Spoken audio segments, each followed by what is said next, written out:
নমস্কাৰ বন্ধুবান্ধীসকল, অসম যাওঁ অইন এটা ভিডিঅ'লৈ আপোনালোকক স্বাগতম জনাইছোঁ।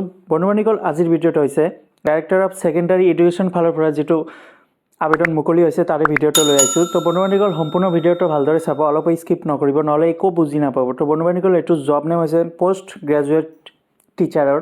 ইয়াতে টোটাল পোষ্ট আছে 1424টামান পোষ্ট, আৰু ৱৰ্ক লোকেশ্যন আপোনাৰ অল আছাম বেচিক এক্সাম হ'ব। আৰু চেলাৰী ইয়াতে দিয়া আছে 22,000 টকাৰ পৰা 97,000 টকালৈকে। আৰু অফিচিয়েল ৱেবছাইটত গৈ আপোনালোকে চেক কৰিব পাৰে madhyamik.assam.gov.in। এই ৱেবছাইটত গৈ আপোনালোকে চেক কৰিব পাৰে, নতুবা আপোনালোকে এই ৱেবছাইটত গৈ অনলাইন প্ৰক্ৰিয়া আৰম্ভ হৈ গৈছে, তো আপোনালোকে আবেদন কৰিব পাৰে এই পোষ্টটোৰ বাবে। তো বন্ধুবান্ধীসকল, ইয়াতে বয়সটো দিছে 21 পৰা 38 বছৰ বয়স লৈ। ৰিক্ৰুটমেণ্ট প্ৰচেছ বন্ধুবান্ধী কেণ্ডিডেট উইল বি এপইণ্টমেণ্ট অৰ্থাৎ বেচিক ৰিটেন, আপোনালোকৰ ৰিটেন এক্সাম হ'ব। আৰু এপ্লাই মোড আপোনালোকে অনলাইনৰ যোগেদি আবেদন কৰিব লাগিব, যিটো মই ৱেবছাইটত দি দিছোঁ, যিটো মই ডেছক্ৰিপশ্যন লিংকটো দি দিছোঁ, তাৰ পৰা গৈ আপোনালোকে আবেদন কৰিব পাৰিব।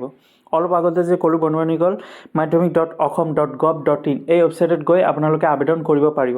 এইটো বয়সটো দিছে বন্ধুবান্ধীসকল 21 পৰা 38 বছৰ বয়সৰ ভিতৰত হ'ব লাগিব, তেতিয়া আপোনালোকে আবেদন কৰিব পাৰিব। বন্ধুবান্ধীসকল, আজি এই সৰু ভিডিঅ'টোলৈ সমাপ্ত কৰিব লাগিব। নেক্সট আকৌ ভিডিঅ'লৈ আহিম। তো আপোনালোকে চাইতে অসম যাওঁ ইউটিউব চেনেলৰ লগত জড়িত হৈ থাকক। নতুন ভিজিট কৰি আছে, ছাবস্ক্ৰাইব কৰি দিব আৰু বেল আইকনটো প্ৰেছ কৰি দিব।